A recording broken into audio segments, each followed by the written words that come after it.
Ethan remained still, unbothered. He glanced at Daniel. Daniel smirked, turning to the staff. Should I call your boss personally? Whoever drags them out with the most enthusiasm will be rewarded. The servers, who had been reluctant moments ago, snapped into action. Daniel Kelly's reputation in California was undeniable, and no one wanted to cross him. The women's protests went ignored as the servers grabbed them. Ruth, Sophia, and Lucinda, all impeccably dressed, were unceremoniously dragged toward the door. Their hair became disheveled, shoes went flying, and Sophia's expensive dress tore on a decorative flower bed. Susan and Helen stood frozen, watching with wide eyes and slack jaws. Kneeling before them, Manager Lauren pleaded, his voice trembling. Miss Drew, Miss Jones, I've made a terrible mistake. Please forgive me. Don't report this to my boss. I beg you. Susan's gaze flickered toward Ethan. Seeing that he remained silent, she responded evenly.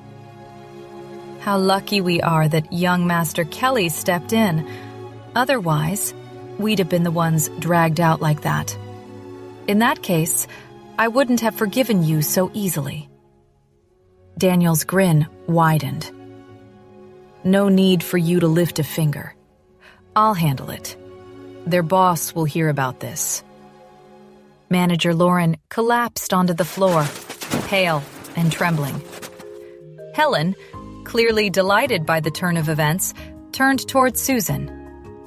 Seeing her friend standing silently beside Ethan, she couldn't resist.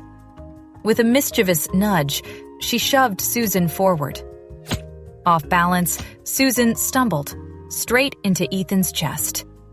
The scent of his cologne enveloped her, warm and subtle, yet undeniably captivating. For a split second, her mind blanked.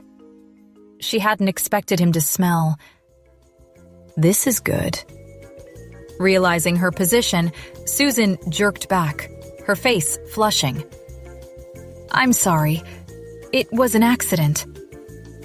Ethan's expression remained impassive, but his words carried a hint of dry humor. No need to explain. It's not the first time you've done this. Susan gawked at him, stunned. What are you talking about? I've never... Susan's words faltered as she caught Helen and Daniel watching her, both wearing identical expressions of barely concealed amusement.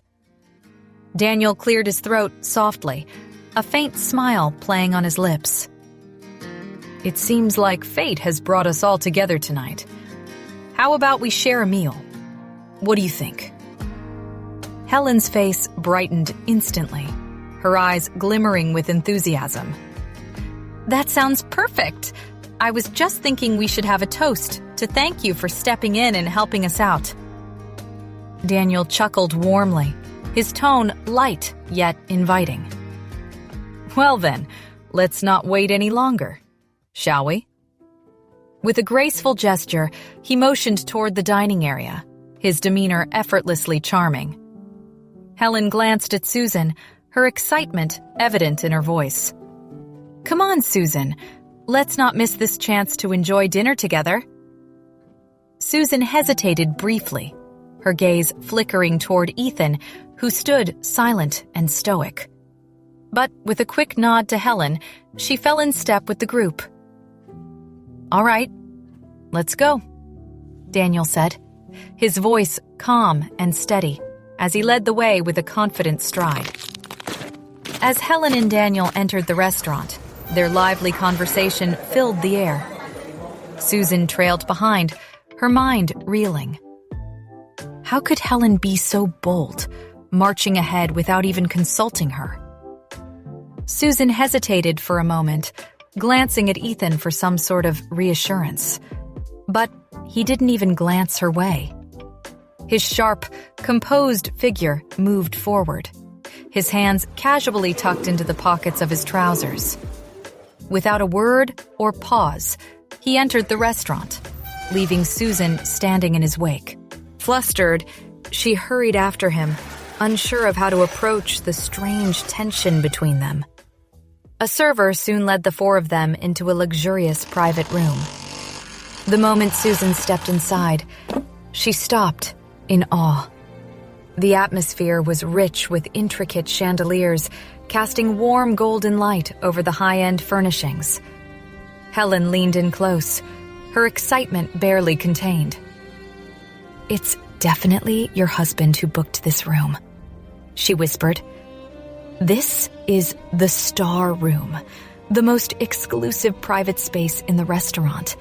Even my dad couldn't secure it last time." Susan blinked in disbelief. "Are you sure?" Helen nodded fervently. "Only people with a net worth of at least $10 billion can book this room." "Your husband? He's full of surprises." Helen playfully pinched Susan's waist.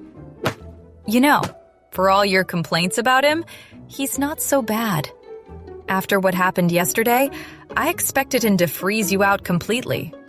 But here he is, letting bygones be bygones and even lending a hand. Honestly, it's kind of impressive." Susan gave her a skeptical look. "Weren't you the one bad-mouthing him earlier?"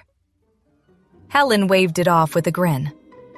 "That was before I got a closer look. Who knew he'd turn out to be so attractive? Besides, he's Jacob's cousin. Just imagine the wealth and power he has. Jacob wouldn't stand a chance in comparison. And think about Sophia. She'd lose her mind with jealousy." At the mention of Sophia, Susan's lips curled into a faint smirk. The thought of unsettling her former rival was almost enough to lighten her mood. "What are you two whispering about over there?" Daniel's teasing voice cut through the room. Susan froze as she noticed both men watching her. Embarrassment flushed her cheeks as she stammered, Just grateful to be here. Thanks to both of you, I get to step into such a luxurious space." Daniel arched a brow, a sly grin playing on his lips. "Oh, I thought you were discussing Ethan's attractiveness." Susan nearly choked on her coffee, her face turning crimson. "You must be joking, young Master Kelly." Daniel chuckled, clearly amused. "Let's order some food." Ethan, who had been silently observing, picked up the menu and casually ordered 2 simple dishes before sliding it to the center of the table. Daniel gave the menu a spin until it landed in front of Susan. "Your turn, sister-in-law." Susan's breath hitched at the title, and she coughed violently in surprise. The sharp glint in Daniel's eyes made it clear that he already knew about her marriage to Ethan. Embarrassed, she muttered, "Don't call me that. It's temporary." Her gaze dropped to the menu. She noticed Ethan had chosen bland dishes, so she did the same, hoping not to draw attention. Helen, oblivious to the tension, blurted, "The grilled lamb chop here is amazing. It's spicy, but you love spicy food, don't you?"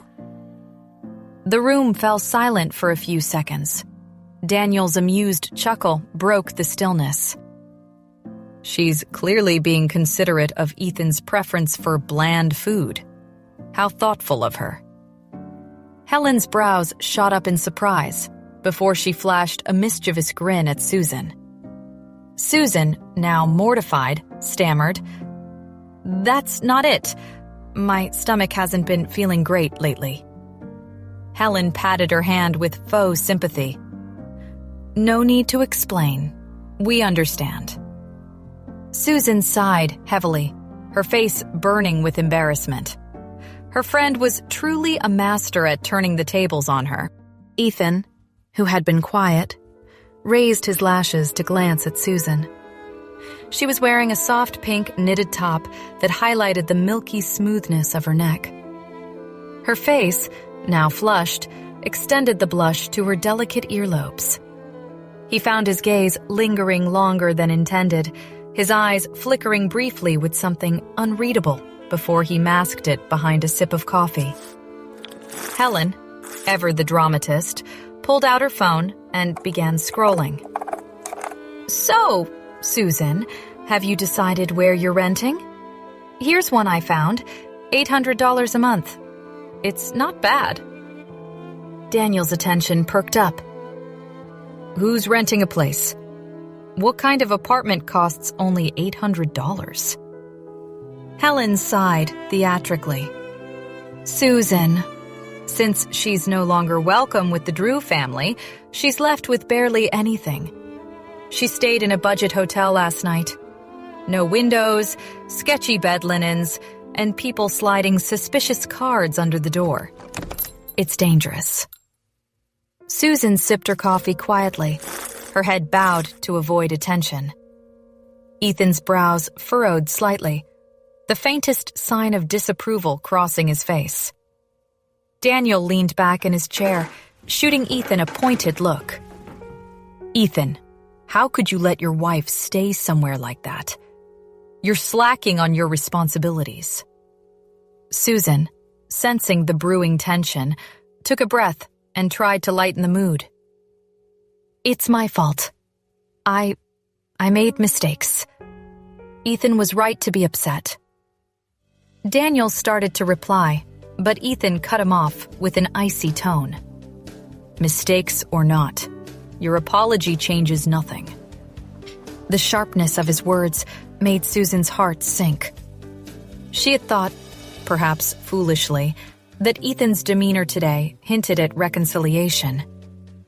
Ethan's voice softened slightly, though his gaze remained cool. "If you're serious about making amends, you can take responsibility for my meals for the next week. Fresh, healthy food. Something worth the effort." Daniel choked on his water, laughing under his breath. "Well, that's one way to get a personal chef."